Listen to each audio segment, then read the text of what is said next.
Abatuuze bano okutuuka okutaama kiddiridde bassentebe b'ebyalo mu ggombolola y'e Kyensiiga mu Masaka okulaajanira gavumenti ebazimbire kaabuyonjo z'olukale oluvannyuma lw'abatuuze okugaana okusima ezaabwe.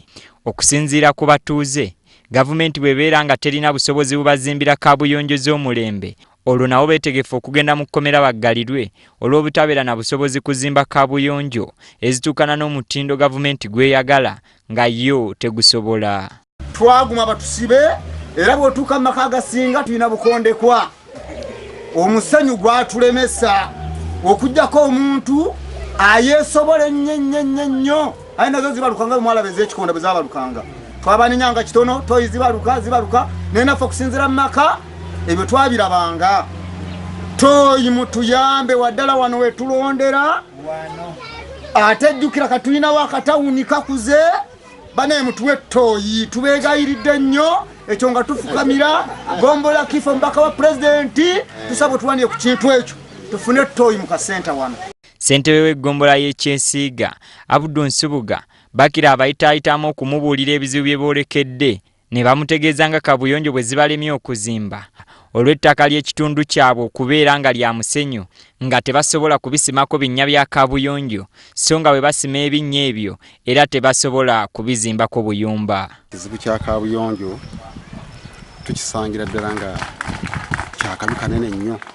Abatuuze bano abaliwo basima butoyireti bwa fuuti 3 obulala bubotoka buyiikamu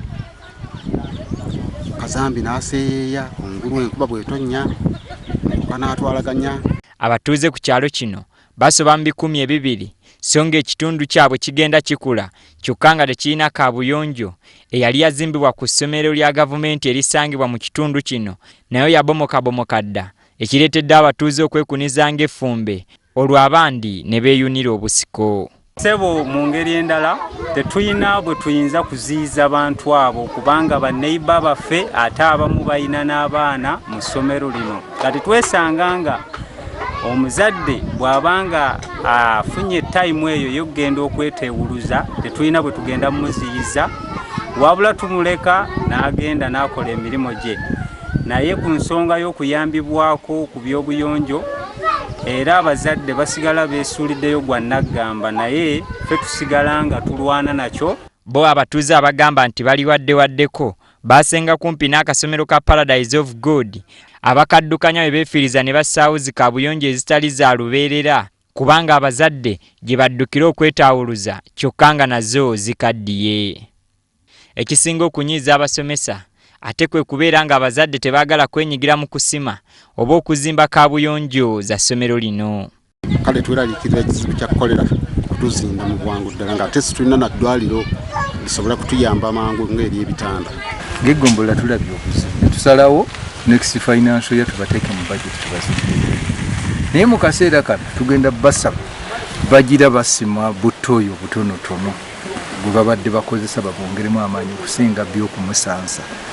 Naye pozi n'okubongeramu emisomo kulabika nti buli biwalabibwa aziikibwa.